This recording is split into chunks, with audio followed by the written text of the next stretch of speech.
Nick is a total bum and a first-class loser who somehow managed to tag along with a group of real adventurers. But one fine day, they finally got fed up with his useless, sorry self and booted him out. To add insult to injury, his girlfriend decided she'd had enough of his hideous face and dumped his pathetic ass. With nowhere else to turn, Nick miserably becomes an otaku for an idol, clinging to that sad obsession to distract from his pitiful existence. One day, sitting in the rain with his miserable face, Nick remembers the day he got kicked out. His party leader Argas told Nick how he took him in when he was young, but now Nick is trying to play the big daddy around here, which Argas doesn't like. Argas hated how Nick did things and told him to get his ass moving to a new place since he's not a kid anymore and he's in no mood to babysit. Nick feels heartbroken as he used to see Argas as a father figure, and the rain makes him even more miserable. Just then, a woman walks up to him and asks why he's so sad. Nick is puzzled and asks her why she would approach a bum like him. In response, she smiles and says that as an idol named Agate, it's her job to cheer people up. She gives him a ticket to her concert and an umbrella, then runs off into the rain. Despite initial reluctance, Nick goes to the concert and comes back happy, carrying lots of stuff from the merch store. The next day, Nick heads to a newbie adventurers guild to recoup the money he spent last night, but he struggles to find a suitable team for future adventures as no one wants him in their party. Disheartened, he enters the pub just outside the guild and settles at a table alone to ponder his life choices. Suddenly, a party of 3 joins him and draws his attention. One of them, adorned with an old yet expensive jewel and dressed in the finest attire, seems to belong to a royal lineage, making him wonder if she's a mage or an assassin. The second member, who appears to be a cleric, had a little too much to drink for the night. Nick catches a whiff of his distinct fragrance, making him realize that he had a recent visit to a cabaret club.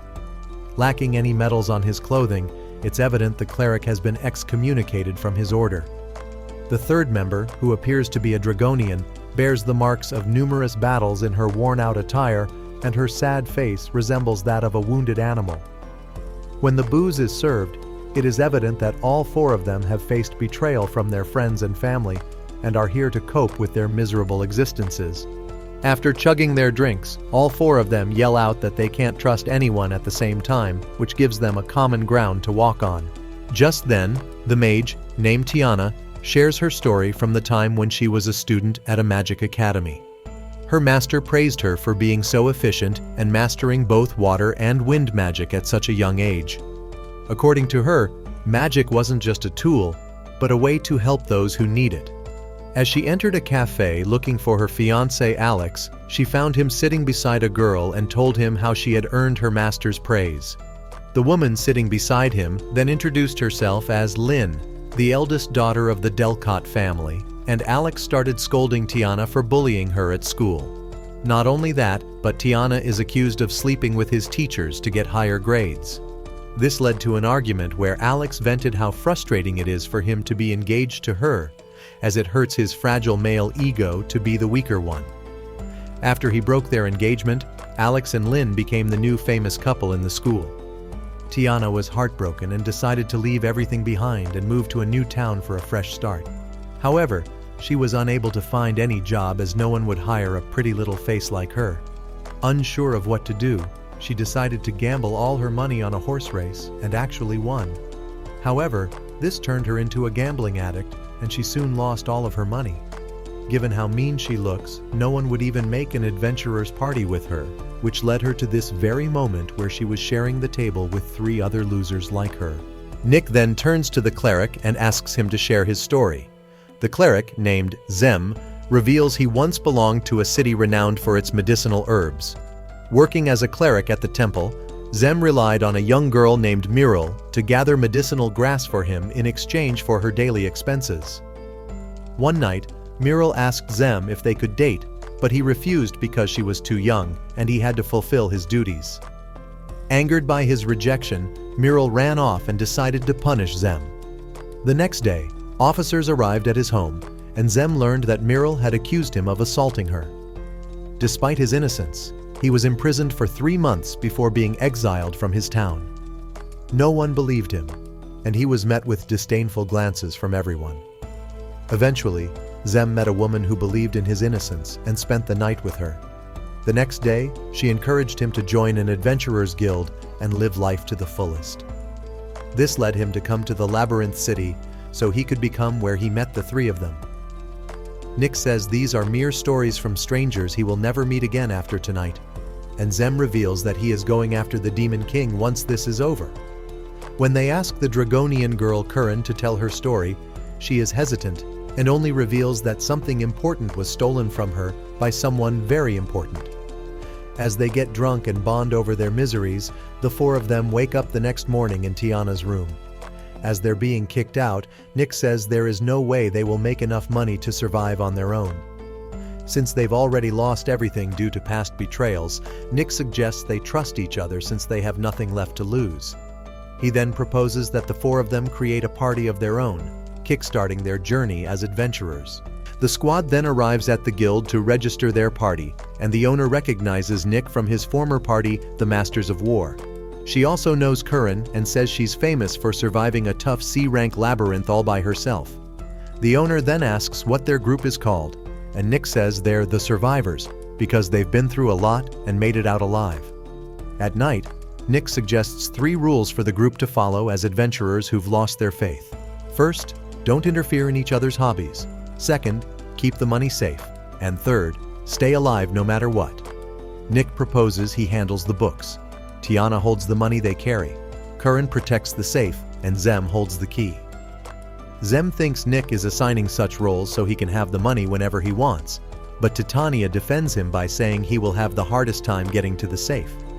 Nick gives them a lecture about trust, but since they have all been betrayed before, he also advises them to be skeptical of each other. The next day, they head to a G-ranked dungeon known as the Sticky Aqueducts, since they're currently unable to enter higher-level labyrinths. To progress to F rank, they must defeat the bosses of 2 G-ranked dungeons. Inside, Nick explains that these labyrinths are meant for practice and won't be too difficult. Despite Zem and Tiana lacking any prior combat experience, Nick reassures them that there's no danger as nobody ever gets harmed here. As they venture deeper, they come across their first opponent, which is a small slime munching on grass. Nick warns that, while it may seem harmless, it can devour almost anything and grows by consuming larger animals like cows and pigs. He demonstrates how to defeat it by extracting its core, which can be sold for money. While climbing the stairs, Zem jokingly remarks about Tiana's gambling habit, but she quickly reminds him of the first rule about not interfering with each other's hobbies. Seeing them get along well, Nick realizes he made the right call by forming a party with these people. Later, Zem expresses his discomfort with taking the lives of living creatures, even if they're monsters. Nick counters, explaining that if they don't eliminate them, normal plants and animals could also transform into monsters. And Tiana adds that it's necessary to prevent the labyrinths from expanding. When Zem questions why the monsters attack them, Tiana explains that all monsters are aggressive, regardless of their type, so they must fight for survival. Nick advises them to stay alert, but Tiana confidently boasts about her past victories over orcs and goblins, dismissing slimes as insignificant. However, her confidence plummets after a slime unexpectedly tries to get her face pregnant, causing her to slip and fall. Though she quickly recovers, she apologizes for her carelessness and vows to retaliate against the slimes. In her anger, she carelessly casts a spell, accidentally targeting Curran, who skillfully deflects it with her sword. Despite Tiana's apology, Curran angrily warns her to be more careful. This incident causes tension among the group as they continue through the dungeon. Upon reaching the top floor, they encounter a large purple slime, which is the labyrinth's boss. Without hesitation, Tiana charges forward, using her ice spear to pierce through the slime, causing it to explode on the spot. After the battle, they cleanse themselves in a nearby lake, where Nick explains that slimes react to powerful magic by self-destructing. After advising Zem to stay at the rear and trust his comrades, Nick showcases his arsenal of weapons, noting his proficiency in hand-to-hand combat, dagger use, and scouting. He believes that understanding each other's abilities can foster trust within the group. He understands that it is hard since all of them have been exploited because of their weaknesses. But one thing he wants to know is what all of them hope to achieve by being in this party. Inspired by Nick's openness, Zem reveals he's weak in combat but is capable of healing wounds using magic. Following this, Tiana stands up and apologizes to Curran. Tiana then shares that her magic is strongest in wind and water manipulation, but she struggles against fire and close-range attacks, both of which are Curran's specialties. Realizing how Tiana is trusting her with her weaknesses, Curran forgives her and resolves the tension in the group. Later, they venture into their second G-ranked labyrinth, the Goblin Forest, where Nick explains that goblins are individually weak but formidable in groups. These creatures also possess a certain level of intelligence, enabling them to communicate and coordinate attacks. After Nick dispatches the initial wave by himself, Tiana uses detection magic to locate more goblins in hiding, leading the group to the next wave. On the way, the group gets upset at Nick because he never told them he could fight so well. Suddenly, Tiana detects a magical presence much stronger than a typical goblin. Nick confirms that it could be an ogre, which is essentially a larger, more powerful version of a goblin. Even Nick admits he can't take on an ogre alone, but he also tells them that they cannot retreat, as the ogre may attack nearby people. Moreover, they could earn a significant reward by defeating it. Ogres are highly resistant to magic, so they devise a plan to use Tiana as a decoy while Nick and Curran ambush it. Along the way, Curran confides that she struggles to fully trust Tiana, even though she wants to. Tiana reassures her, saying that the feeling is mutual among the group. Approaching the ogre, Tiana instructs Curran to charge head-on. As Curran rushes forward, she decides to trust Tiana completely and refrains from looking back. Tiana uses her ice magic to fend off any approaching goblins, allowing Curran to reach the ogre. With a burst of flame, Curran attacks the ogre with all her might, reducing it to ashes and dust. Later, while collecting the ogre's horns, Nick accidentally falls onto Curran, breaking her amulet in the process. Once, Curran wandered into a marketplace and noticed a jewel store. She stopped by and selected an amulet, but the shopkeeper informed her it cost 20,000 Dyna, which she couldn't afford. As she turned to leave, the shopkeeper stopped her, noting that her nails had marked the pendant, making it unsellable. He pressured her into buying it at half price. Just then, her acquaintance, Kallios, arrived and snatched the amulet from the shopkeeper. Kallios asked Curran to scratch the pendant again, revealing that the previous mark was too shallow to have been made by her. Kallios then exposed the shopkeeper's scheme. He had switched the amulet with a damaged one to trick her into buying it. He then asked Curran if she still wanted the pendant, and after she replied an affirmation, he snatched it from the shopkeeper and gave it to her. Dragonians are a proud race with a destiny to serve a human who will become a hero and save the world. Curran believed Kallios would fulfill this role, so she stayed by his side and basically worshipped him like a true simp. One day, as she prepared for a raid, Kallios arrived and told her to leave her belongings behind, assuring her no one would dare steal from her. They embarked on a dungeon raid with Kallios's party, where Curran easily dispatched a scorpion monster. Moving deeper into the dungeon, they encountered a potted snake, and Kallios revealed that magic won't work on the snake while it's in the pot, so Curran had to attack the pot to force it out. The group planned to unleash a barrage of fire once the snake emerged. As Curran charged it and forced the snake out, Kallios instructed Curran to keep the snake occupied while he prepared to deliver the final blow. Before Kallios could strike, the snake released a toxic gas that rendered Curran immobile. As she fell unconscious, Kallios explained that the gas was a last resort for the snake and that it became really weak after using it. It becomes apparent that Curran was used as bait to execute the snake. After obtaining the snake's flesh, Kallios and his group left Curran paralyzed, abandoning her to die alone. After mustering her strength and returning to the motel, Curran remembered she had left the Dragon King's jewel among her belongings. This jewel, crafted from the finest materials and infused with magic by her elder, was entrusted to her for safekeeping. Upon her return, she surprised everyone who believed she had perished in the dungeon. Callio had convinced them of her death and claimed her belongings, promising to deliver them to her family. Overwhelmed by betrayal from the man she trusted most, Curran collapsed to her knees in the rain. Despite spending days searching for Callios, she found no trace of him. Unsure of her next move, Curran stood in front of a cafe when a stranger passed by. The locals identified him as Fifths, a renowned figure so powerful that he was allowed to enter labyrinths alone. Seeing how cool he really was, Curran started following Fifths everywhere and soon realized that he had an amazing choice of food. Fifths quickly caught on but pretended not to notice, curious to see where her actions would lead. He would purposely order his food out loud so Curran could hear it and order for herself after he left. One day, in a cafe, a drunken man nearly knocked Fifths' sword over, but Curran used her tail to prevent it from falling. Fifths, acknowledging that his sword is his life, thanked Curran for saving it. As he departed, Curran expressed gratitude to him for teaching her how to appreciate good food. This encounter marked the last time Curran saw Fifths, but rumors suggest he continues to raid the labyrinth all by himself.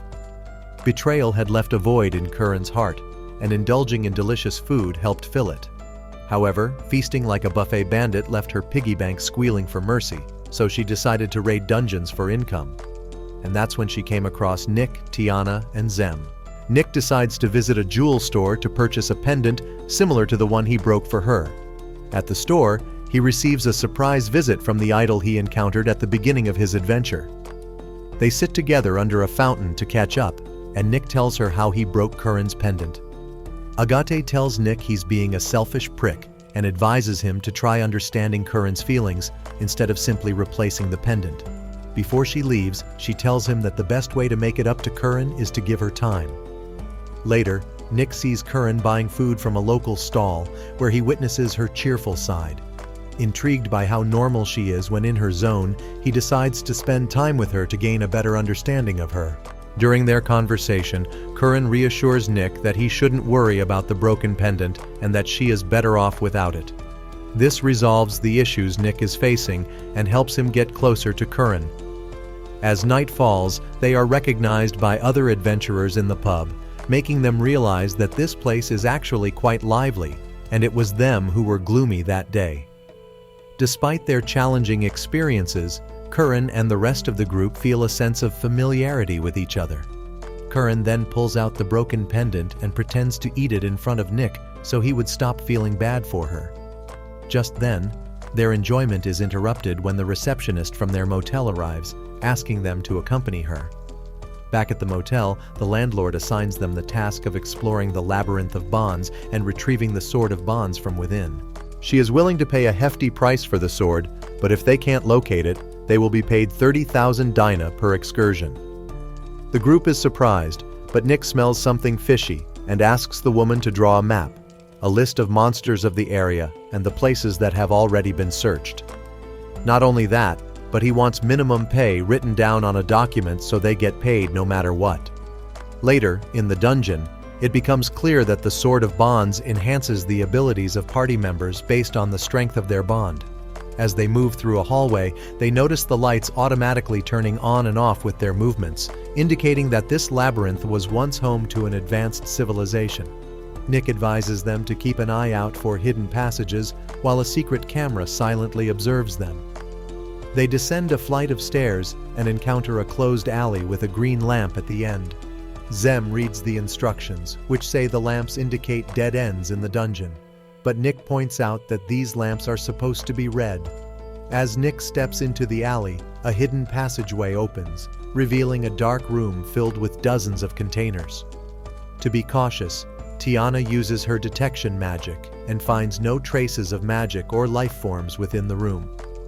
However, she suspects that someone might be deliberately blocking the magical trails, hinting at potential danger ahead. The squad then heads to the red glow in the middle of the room, but the lights suddenly turn on and they hear a voice talking to them. They soon learn that it is coming out of the broken sword stored on a pedestal and ask it where they can find the Sword of Bond. When the sword claims it is what they are looking for, the gang refuses to believe it until yaps like an angry girlfriend, forcing them to reveal that they only came here to sell it to their guildmaster. The sword then reveals that it was stored here and told that one day someone worthy would arrive and wield it. But after years of waiting, it learned that those people never intended to let anyone get close to it. Ignoring its pleas, Nick grabs the sword in hopes of storing it, but the protection system for the sword activates, and now they have to defeat the amalgam golem if they want to leave this hall. Soon after, a giant golem surrounded by silver goo appears and attacks the survivors, and while Curran marches forward with confidence, she is quickly knocked unconscious. As Zem tends to her wounds, Nick takes the stage and asks the three of them to run for the exit. When he notices that none of his attacks are affecting the golem, the Sword of Bonds asks him to wield it instead as it can hurt the monster. Left with no choice, Nick pulls out the sword, which emerges like a budget lightsaber. In the meantime, Curran has healed and is helping Zem and Tiana in breaking open the exit door. The sword then asks Nick to imagine Curran in his mind and shout the word Union. But when he does so, nothing happens and all he does is look like a fool. Nick is then gobsmacked into a pit, leaving Zem, Tiana, and Curran to deal with the golem. Tiana uses an ice spell to freeze the golem and sends Curran to check up on Nick. As soon as she leaves, the golem breaks the ice and the two of them now have to work together to buy Curran enough time. In the pit, Nick finds himself under rubble with a few broken bones and tells Curran to leave him behind. However, Curran shares a special bond with him and starts digging through the pile to find his body. Seeing her resolve to save him, he apologizes for breaking her pendant, which Curran reveals was a gift from her party leader.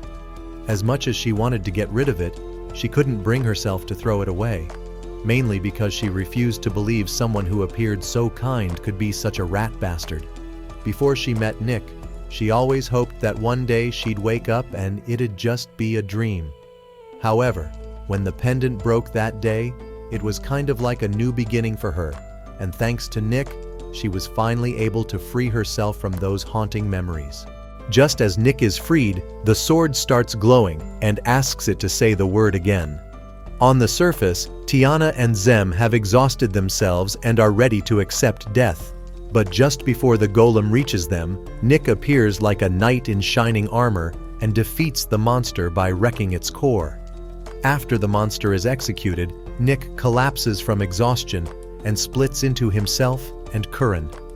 The sword actually took the page out of Akira Toriyama's book and fused them together to create that powerful knight.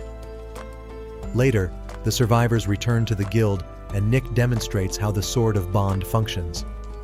However, something seems off and the gang keeps insisting that it is the real sword. As the granny agrees to pay the promised amount, she notices a young white-haired boy standing next to the wall and asks them if he's with their team. The boy introduces himself and Kizuna, which translates to Bond, but the woman lets it slide. Later, as they make their way outside, Kizuna is with the survivors and boasts about how easy it was to fool the lady. Turns out, the sword they gave her was a replica, and the real sword is actually Kizuna, who has the ability to take human form. Upon returning to their apartment, Nick spills their payment on the table and splits it 5 ways. After the 4 of them explain the rules they've set for their party to Kizuna, everyone leaves to attend to their own hobbies except for Tiana, who invites him to the horse race with the promise that he won't complain about how she spends her money. On the way, Kizuna explains that he's actually waited thousands of years for someone to free him, and when Tiana starts treating him like a kid who stood his ground during tough times, he starts chasing her angrily because technically, he's older than all of them combined. As days pass by, Kizuna starts learning more about the world and focuses on small details that an average viewer would skim over. As the group comments on how lively he's been, Tiana pulls out a lighter which immediately attracts his attention. This lighter was given to her by her teacher, and Kizuna senses a history attached to it. After he forces everyone to compliment him, Nick pulls out a magical chest for Curran, a key for Zem, and an abacus for Tiana so they can keep their funds safe. The survivors then count the money they have gathered, which sums up to a feeble 230 dina. Since they are dirt poor at the moment, Nick decides it's time to make more money. Tiana then reminisces about her last day at the magic school, where her teacher gave her a lighter as a parting gift. He had been accused of sleeping with Tiana to increase her grades, which resulted in his title as a sage being stripped away, something that Tiana deeply regrets. Despite the scandal and its consequences, he treated her with kindness and acted as if nothing had happened, a response that both surprised and touched Tiana.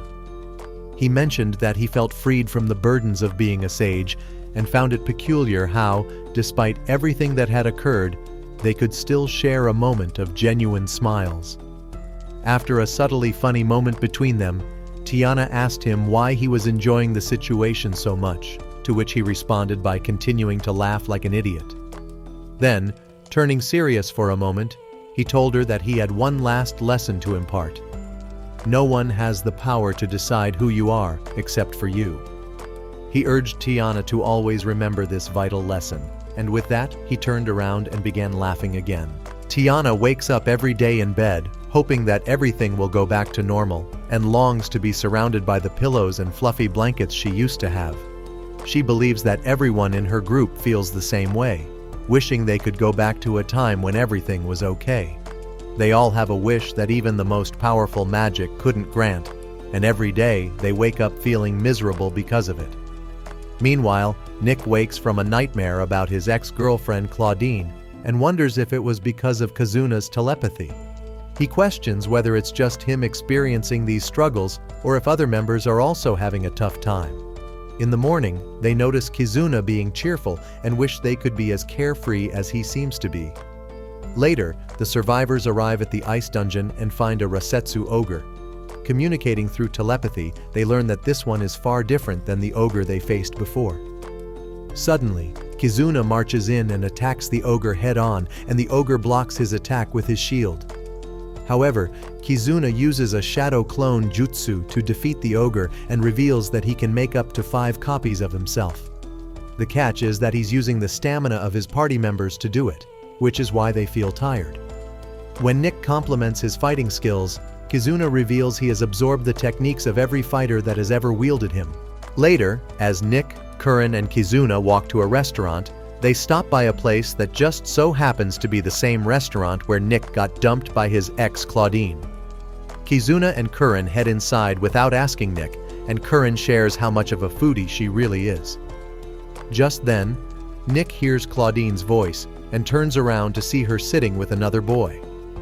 She takes a gift from him and then tells him she needs to go back to her hometown to care for her sick mother, but she doesn't have the money to do so.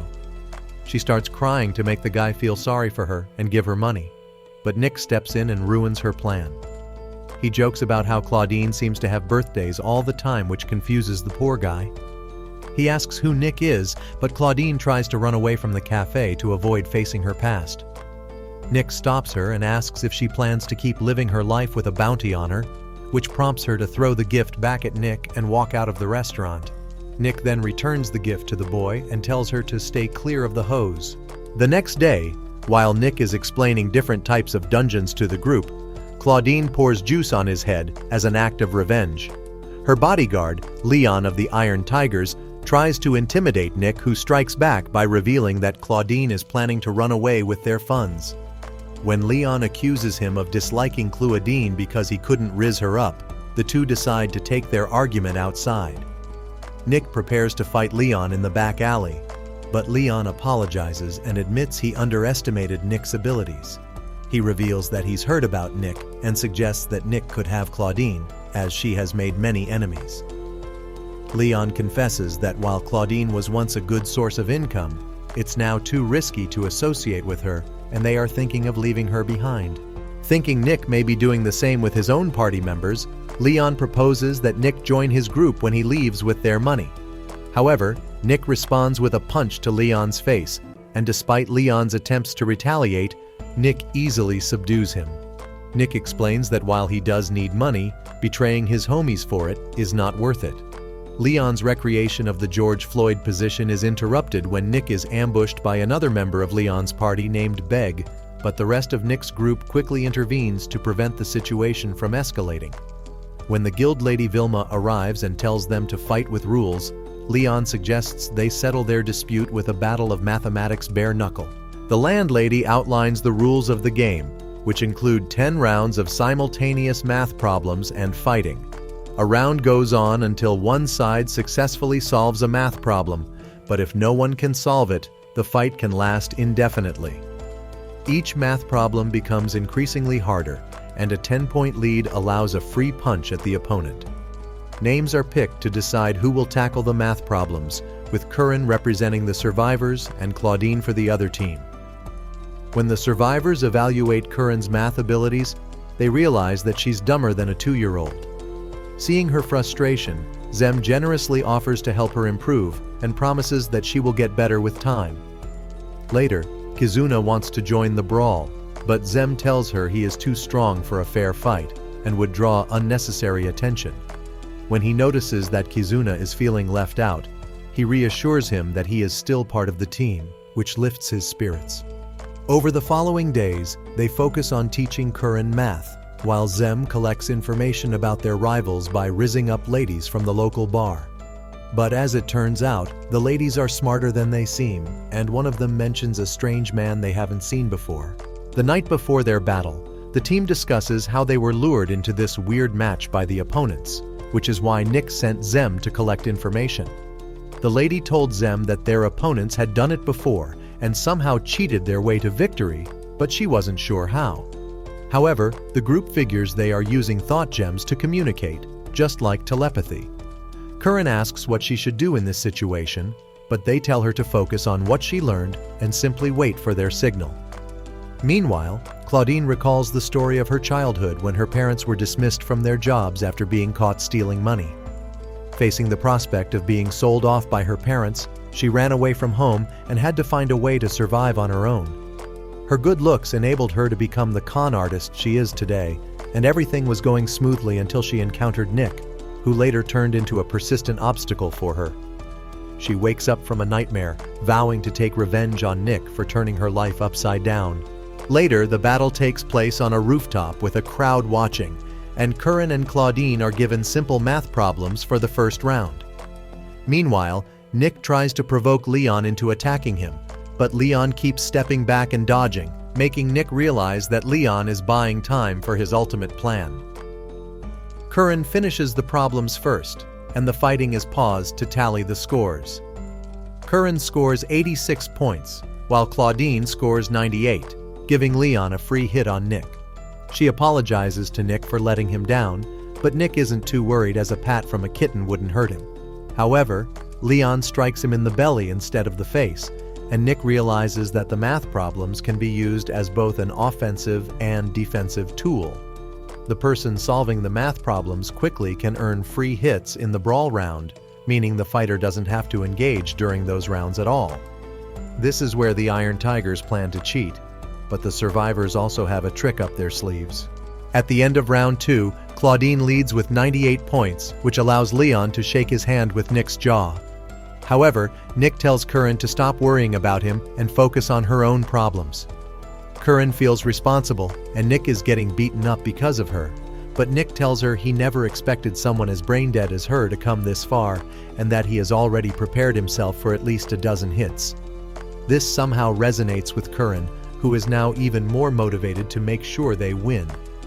Round 3 starts, and Curran just ignores Claudine and speedruns her math problems.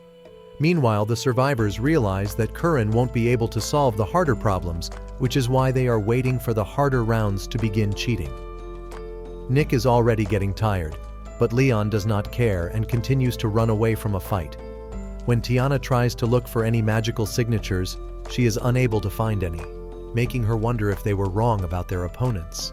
Just as the round ends, Tiana asks Vilma to give all the remaining problems at once, which also means that Nick will have to receive the punishment at once too. Leon is confused as Nick is in no state to take more punches, but soon realizes that they might be onto their plan. As all the problems are given to the girls, Curran starts solving them really fast, which makes Claudine think that she is bluffing. Soon after, she uses the thought gem to contact Beg, who is sitting somewhere else with a calculator. As he starts relaying the answers to her, Tiana notices a magical signature coming from a nearby tower and leaves with Zem and Kizuna to investigate. Nick notices them leave and then asks Leon where their third member is, causing him to almost shit his pants. After realizing that they have been lured into a trap, Leon tries to stop Claudine, only for her to shut him up. As the survivors find Beg, Claudine doesn't know what's going on and gets frustrated as to why Beg isn't answering her questions. Just then, the survivors return with a restrained Beg and reveal to the whole crowd how the Iron Tigers were using thought gems to cheat. The three of them are arrested by the Knights, and Claudine starts acting like a typical e-girl to get out of this situation. However, the survivors aren't having any of her bullshit and tell her to fix her mistakes in jail. At night, the group gathers in the pub where Kizuna showcases his newfound fondness for comic books. Curran then asks Nick if her studying so hard was all a waste, and Nick tells her that they had to convince the other party that she could solve the problems to make them resort to cheating. The group then praises Curran for learning maths, and Kizuna jokes about how she can now tell which foods are cheaper to buy. Once, there was an adventurer party called the Silver Tigers, and their leader Bisho was much smarter than an average Tigerian. One day, the party raided Mecha Steel Moonhell, a living labyrinth that sought out their blood. However, the team refused to give up and managed to conquer the dungeon with the help of Bisho, who attained a lot of wealth and fame. However, when he died a miserable death, his brother, who is actually Leon, stopped believing in humanity. He was also captured by the Knights who were after the treasure their party accumulated from the labyrinth. But the guy had a trick up his sleeve called the Sword of Destruction. Meanwhile, Tiana is in a casino and evaluates everyone at her table, making her realize that this will be a cakewalk for her. You see, after gaining a lot of cash by winning the mathematics bare-knuckle battle, the group decided to split up temporarily, and Nick and Kizuna asked Titana to take them to a casino where they had a super tasty ice cream. However, when Kizuna arrives at the casino, he learns that the ice cream has been sold out. As Kizuna thrills over the fact that the casino using anti-magic cards to stop cheaters, a monster is headed inside to confront Nick. On the other hand, Tiana has won a lot of money at her table and notices how one of the players continues to play despite having a bad hand. She confronts him for being a miserable loser, causing the man to storm off. The woman accompanying the man realizes that Tiana did this to stop the man from wasting any more money, but Tiana tells her to ditch a loser like him and find herself another man. She argues that one shouldn't throw someone away like that, but Tiana believes it is better to know when to give up on someone before you get too attached.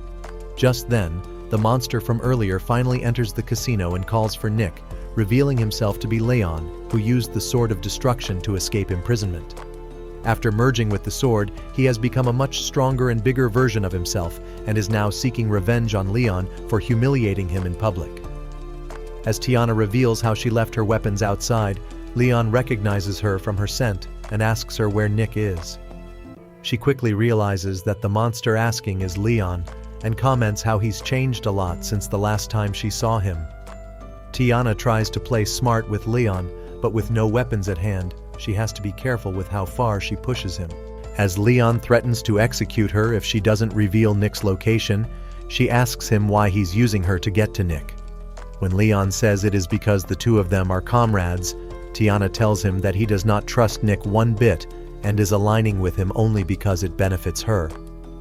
When she says they are just a bunch of adventurers who stopped believing in humanity, Leon realizes they're not so different from him after all. Despite that, Leon has no intention of letting her live, which is why she pulls out a cigar to smoke for the last time. When she pulls her igniter out, Leon lets her guard down, allowing her to use it as a weapon and run off with the girl she was talking to earlier. However, Leon retaliates and knocks both of them down.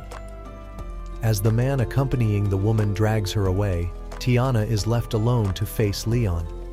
She mentions how their party members merely stay together for their own benefit, and even if Leon were to take her hostage, no one would come for her. When Leon takes a swing at her, Tiana is shocked to see that despite all odds, Nick has really come to her rescue. He says he can't have her die yet as it benefits her, and Tiana tells him to be careful as the person he's facing is a much stronger Leon. Before the two begin their brawl, the Sword of Bonds and the Sword of Destruction recognize each other, and it is evident that they can't stand each other.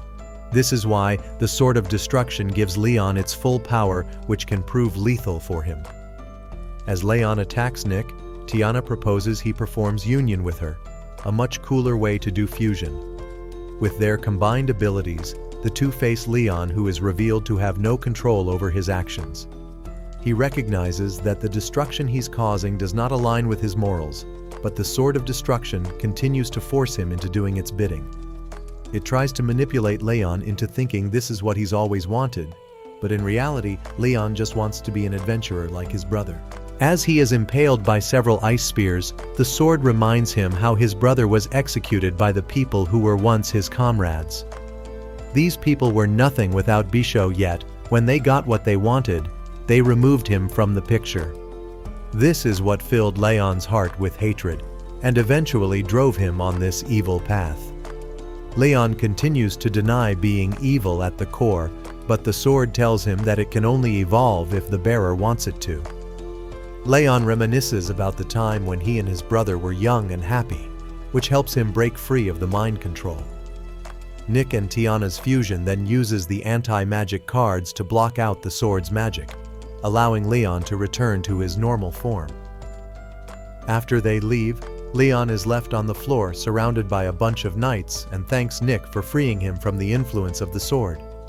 Later, chained up in the prison, Leon reflects on his conversation with Tiana when Nick decides to see him in person.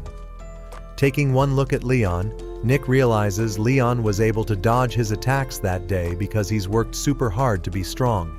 He then tells him that even though he turned the casino upside down, there were no casualties. He also reveals he sealed away the Sword of Destruction and leaves on semi-decent terms with Leon. A few days later, Nick is out jogging when he hears the voice of Agate motivating him to push harder. He thinks Agate's voice is coming out of his heart, but little does he know she's running behind him and speaking these things out. Bro starts thinking he's reached the next level of beta simp behavior where he can hear his idol but is soon surprised to see her behind him. The two rest on a bench and Agate says she feels less guilty seeing him working hard.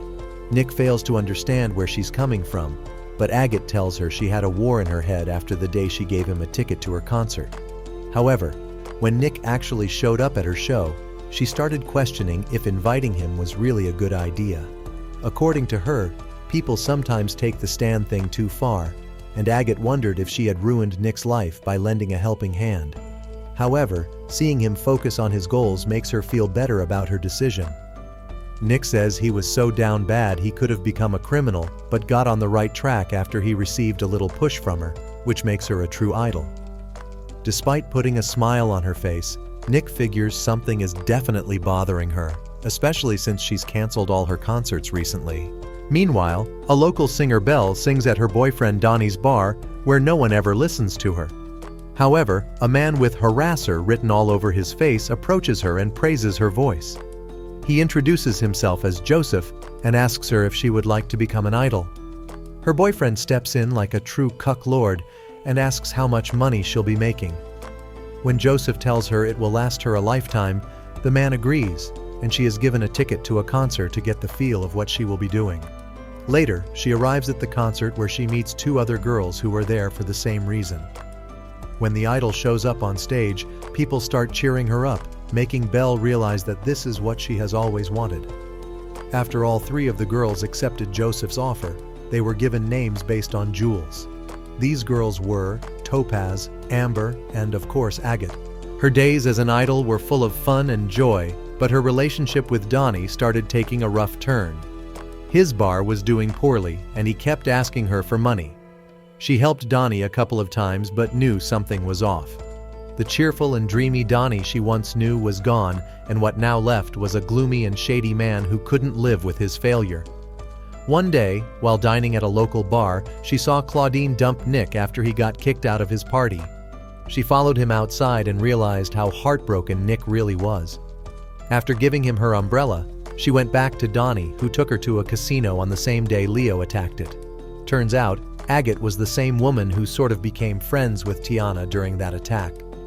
Despite Tiana wiping the table, she had her eyes on a saddened Agate all the time, which made her feel really intimidated.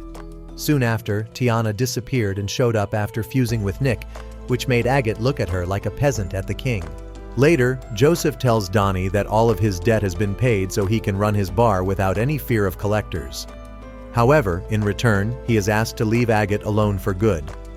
Donnie is told to act like he never knew her at all, and is warned of the consequences if he fails to keep his end of the bargain. Donnie starts panicking and apologizing to her, and Agate steps up to level with him. She tells him how she wanted to share his dream and even thought of giving up her idle job for him. But she made this decision after realizing that all she cares about is her money. After ending things on acceptable terms, Donnie and Agate part ways and choose never to see each other again. Soon after, she returns to her concerts and reveals to everyone that she was on a break because she met a goddess. She mentions the tragic incident at the casino and reveals how he saw a knight in white armor taking on a raging monster. However, the goddess that saved her life left without saying a word, so she decided to name her the legendary Paladin. Since the Paladin gave her the courage to live, she wants to do the same for others and has written a song to send out her feelings. As she begins her song, Nick realizes the Paladin she's talking about is a fusion between him and Tiana. While Nick has the time of her life, Agate promises to be a true idol and give people a reason to be happy.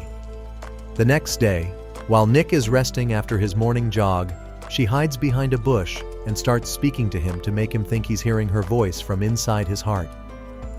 However, Nick soon realizes what's up and asks her if she is okay since he saw worry on her face the last time he saw her. Agate tells him she has some matters to attend to, like any other human, and mentions how her life is a constant bombardment of problems one after the other. However, Nick motivates her by saying that whenever she solves a problem, that means she's taken a step forward in life. The two bond over the fact that they both have to move forward in life, no matter how hard it gets. Meanwhile, Kizuna reads the comic about the Stepping Man, a terrifying kidnapper who abducts children under the cover of the night. Despite the grim nature of the man, Kizuna acts like a true masochist and thinks it's romantic. When he expresses his wish to meet the Stepping Man, Nick tells him he isn't real. Just then, a female Jacksepticeye named Olivia passes by and hears him mention the Stepping Man. When she reveals she is the writer, Kizuna starts fangirling over her because he apparently reads her work. Not only that, but Olivia is also an adventurer who works part-time as an anomaly investigator in the Labyrinth City. At night, while a drunken Zem watches a girl get snatched in an alley, Nick and Kizuna are returning from a concert and discussing how full of life Agate is.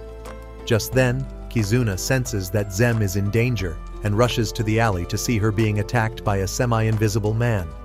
Kizuna is able to see him and attacks, prompting the man to run away. Later, Zem takes her to a friend named Red who tends the girl. They ask if she knew who that man was, and she replies that he was the Stepping Man. She says her mother would always go out late at night and try to defeat the Stepping Man, but she lost and is now in the hospital. She realized the Stepping Man kidnapped all the missing children, but nobody believed her. However, the survivors saw it with their own eyes, and Zem is determined to catch him. He also encourages the little girl Reina by praising her mother's bravery, who in turn asks if she could study under him. Given how he was falsely accused of assault, Zem doesn't want a young disciple and tells her she is 15 years too young to be her student. She asks what she should do until then, and Zem advises her to stay out of danger and go see her mother tomorrow. On the other hand, Kizuna is disappointed because he thought of Stepping Man as a cool hero. However, all he is a cheap kidnapped, and Kizuna wants to put a stop to his schemes. The next day, the boys take some inspiration from Red Dead Redemption and pop into a bar to investigate the Stepping Man. However, the lady at the counter tells them nothing, mainly because they're newbies. However, she soon comes around and shows them a bounty on a man named Hale for 300,000 Dyna. When she mentions how they managed to send the Iron Tigers to jail, everyone at the bar recognizes them as the survivors. However, one overly tanned man named Ash is jealous of their success and wants to put a bet against them. Tiana steps up to the challenge and puts out a bet of 50,000 Dyna, which is probably more money than he has ever seen before. As they begin to leave, more attendees start betting against them, which further raises the stakes. The squad then arrives at garbage collection, an amped-up recreation of Miami, Florida. Since this area has no security, the survivors assume Hale would be hiding there. They ask the gatekeeper for info, who has nothing interesting to share. When Kizuna points that out, the man reveals that a girl with a death wish came by yesterday and also tells them to stay out of New Jersey and even come across a bunch of low-life bandits. After easily dispatching them, they learn that Hale is in the bedrooms and are about to leave. However, Zem realizes that one of them is taking a very strong sleeping medication that is eating him from the inside.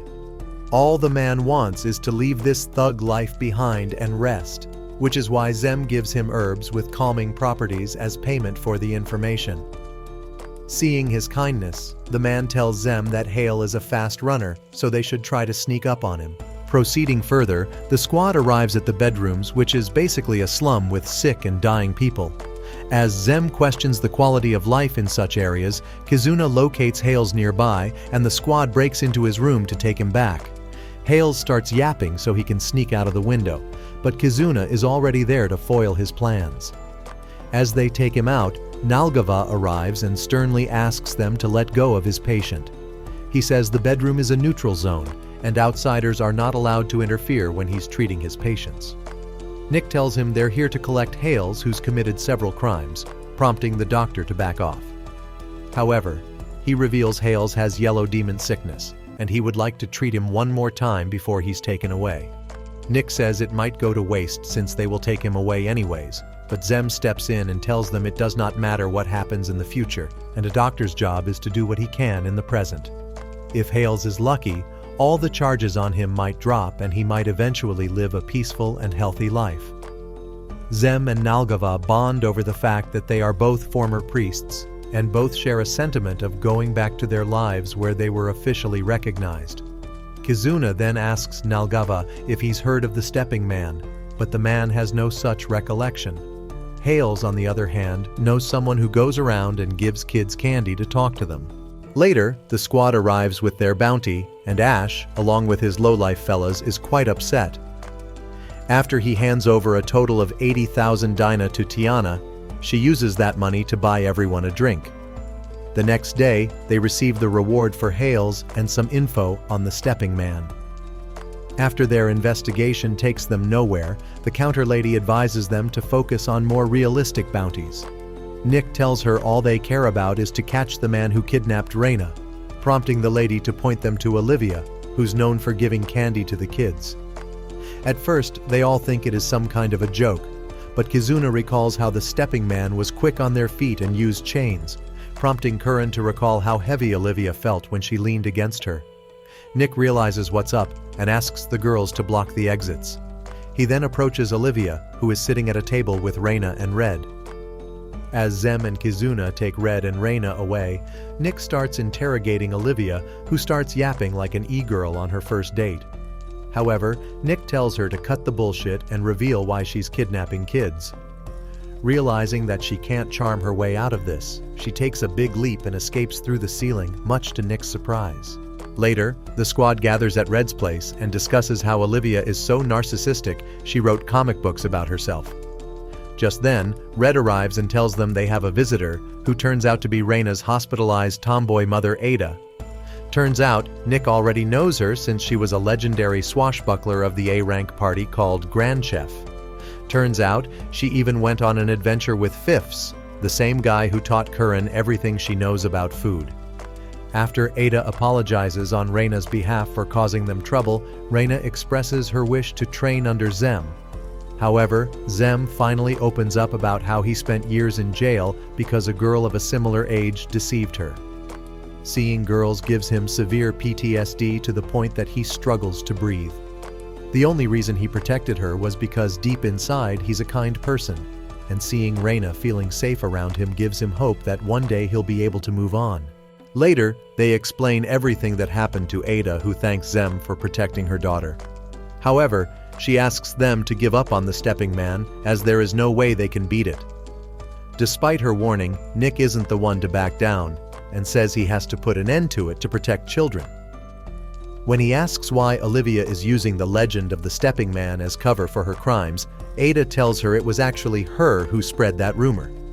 You see, the Solar Knights are too busy to respond to every request, so she planned this out to make the adventurers go after Olivia.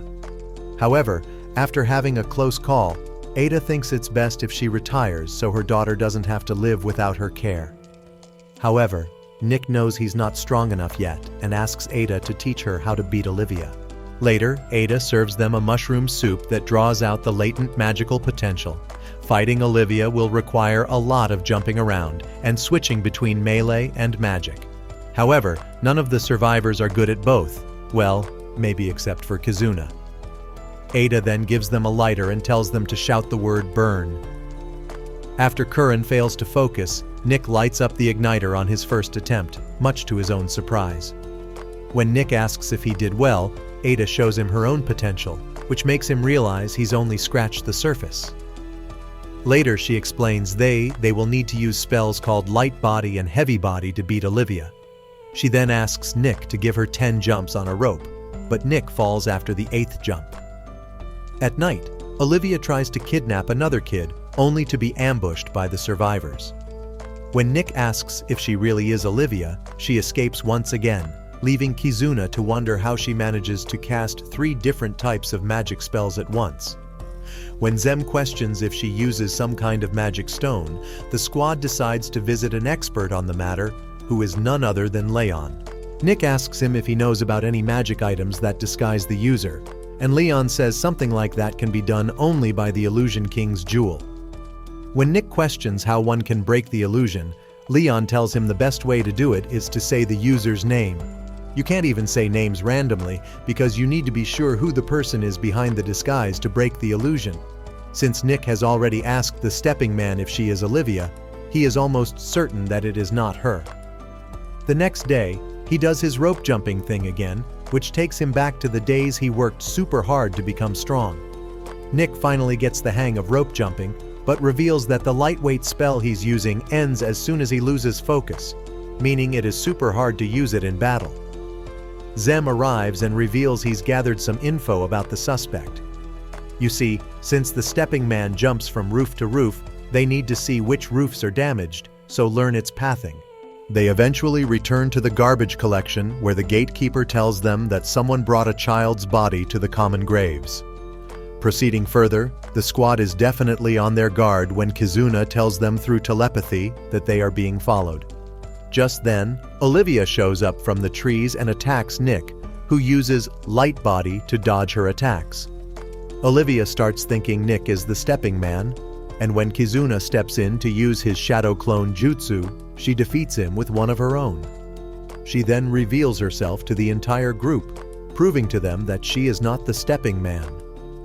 The two try to wrap their head around the situation as they think the other is the culprit, and Olivia reveals that she is also the stepping man. She reveals she is not responsible for the kidnapping of those children, and stepping man is the title used for everyone that jumps around the city. She and Kizuna then get into an argument, since she beat him using his own technique, but decide to settle it later, as they have a more important matter at hand. The squad then visits the morgue to check the body of the child that was brought earlier. The survivors are unable to find anything out of the ordinary, but Olivia suspects that something is off and figures their senses are being jammed by something. When Zem turns the body around, he finds a small red jewel underneath, which is the same one used for illusions. This gem was used to go past the Solar Knights forensic team, so when Olivia shatters it, the illusion of the body breaks. This reveals an old burn mark on the girl's arm and a mole on her neck. Zem then checks her eyes and reveals that the girl has received treatment for yellow demon sickness, which means someone went to great lengths to save her life.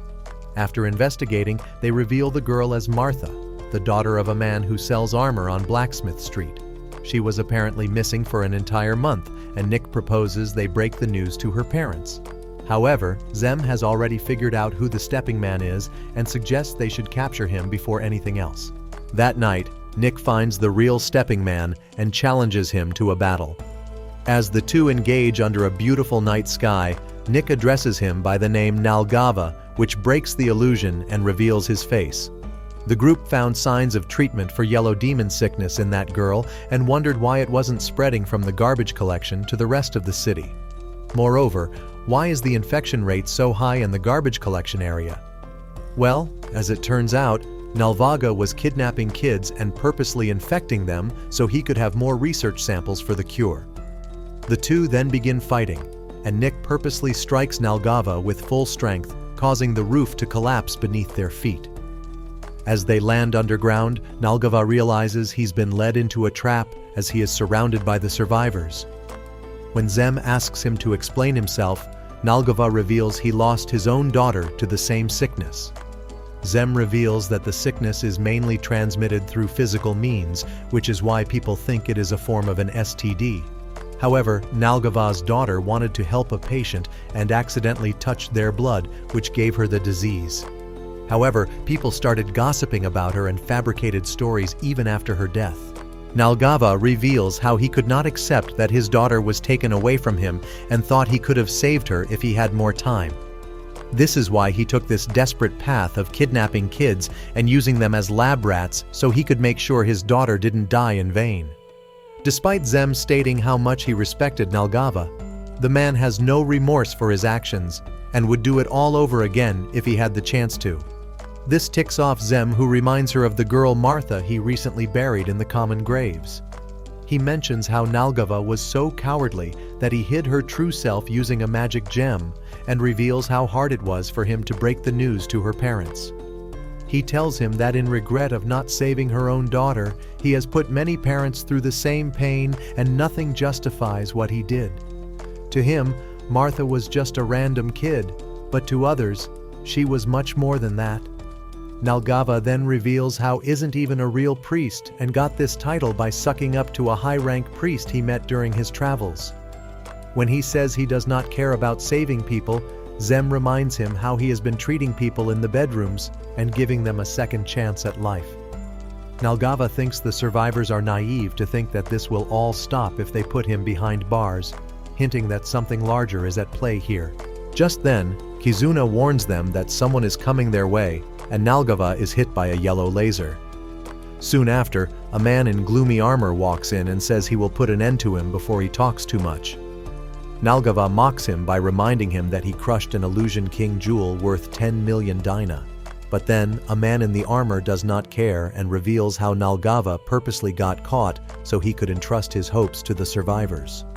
Realizing that Nalgava was forced into doing all of this, Zem tries to heal his wound only to be bitch-slapped across the room. The man then asks Zem not to waste his magic as he's going to execute both Nalgava and them since they know too much.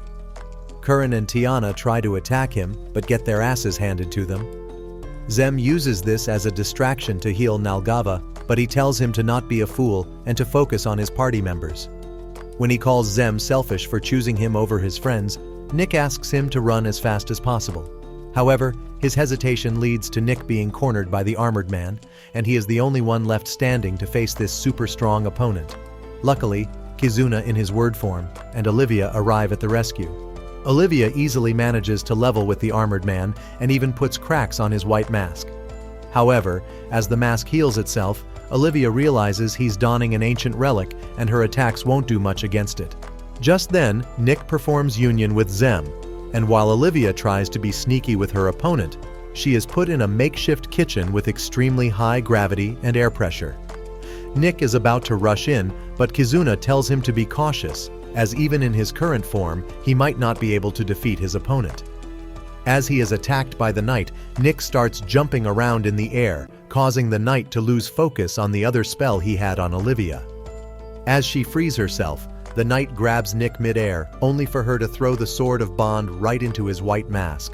The mask faces severe damage, causing the knight to flashbang his way out of there. After the man leaves, Zem quickly rushes to Nalgava, who has developed crush syndrome, a state where a boy goes through an extreme state of shock after being freed from a trap. Not only that, but he has also developed the yellow demon sickness, meaning he is as good as dead. This is why he urges everyone else to get out of here before the building collapses. Since they have no other choice, Zem uses a calming spell to ease Nalgava's pain. As soon as they leave, the building collapses on Nalgava, and the man passes away happily as a free man. Later, Zem mourns the loss of a fellow priest, and the group cheers him on by praising him for everything he did back then. Regardless of what they went through, at least they can be at peace about the fact that no more children would be kidnapped and used as lab rats. However, Olivia reminds them that the White Mask is still out there and their mission is far from over. Additionally, since he had access to forbidden weapons, who knows how deep this trench goes. Given Olivia's knowledge and fighting skills, Nick asks her who she really is, but she continues to play innocent. However, after being pressured by Tiana, she reveals she is the Elemental Class Anti-Demon God Combat Technician Training Program, or Sword of War for short. After their battle with the Stepping Man, the survivors spend a lot of time in bed, just thinking about the things they've gone through. It is evident that the encounter has left a mark on them both physically and emotionally. In this difficult time, Nick reminisces about the night he first arrived in the Labyrinth City. However, his carriage was attacked by bandits, and his mother hid him in the secret compartment to protect him. When he got out, he found himself saved by Argas, the leader of his former party. A few days later, he took Nick to the Sticky Adequays, the same low-level dungeon his current party first raided. Argas taught him equality between party members and told him to have faith in his friends. He even taught him never to let his guard down, and the two shared a laugh when Nick slipped on a slime like the dumbass he is. A part of the reason Nick became an adventurer was because he wanted to make money, but he mostly did it because he would have helped his parents that day if he was strong enough. After joining Masters of War, Argas gave him a short sword as his first weapon. However, that sword was broken into two by a monster, but Nick always cherished it because it was his first weapon that helped him learn. However, his days at Masters of War are over since he got his ass booted out of there. Despite that, he sometimes wonders if things would have turned out differently if he had chosen a different path. Even before that, he wonders if he would have died alongside his parents if he hadn't run into Argas. Nick falls asleep in the thought and wakes up to find that it's been raining cats and dogs. He also hears someone singing outside his window who turns out to be Agate. After questioning himself why fate always sends her his way, he catches her attention by showing her the same umbrella she gave him during their first encounter. Agate recognizes it and also realizes she never even asked Nick's name. She then formally introduces herself as Agate and mentions that it was raining the first time they met as well. As he holds the umbrella for her from outside his window, the two start talking about how they met and the nature of their relationship. Meanwhile, Zem is working as a doctor in the garbage collection when one of his patients asks if he is the one who executed Nalgava. Zem has no choice but to take the blame, and the patient starts celebrating as he has placed a bet on the fact that Zem would defeat Nalgava and take his place here. However, Zem politely advises him not to make bets when he has 3 broken ribs. Just as the man leaves, another patient arrives, and Zem finds solace in the fact that he gets to help people in need. He also mentions he can't bring himself to hate Nalgava even after what he did, because at the end of the day, he saved many lives as well. Meanwhile, Tiana is having sleepless nights and questions the cruel nature of life itself. She also wonders if her life will keep getting progressively worse with each passing day. The next day, she gets back to her usual hobby of betting on races just so she can feel normal, when in reality, she's scarred after the incident with Nalgava. Despite winning the race, she shows no signs of happiness, almost as if nothing matters to her anymore. In her miserable life, the only thing that excites her a little is a bowl of soup that she got herself, and even that is because she wonders if Curran will like it or not. Speaking of Curran, she visits the survivors' usual meetup spot after a while and finds everyone there. However, there is this weird awkwardness between the party members which has pushed them apart. Everyone is struggling for some reason, but they can't determine the reason. Later, Zem is in his clinic when Kizuna pays him a visit. Zem tells him nothing will make him go back to the party, but Kizuna says he's only here to check up on him. The next day, Curran arrives at the pub again, and Kizuna tries his best to cheer everyone up. However, things are different from what they used to be.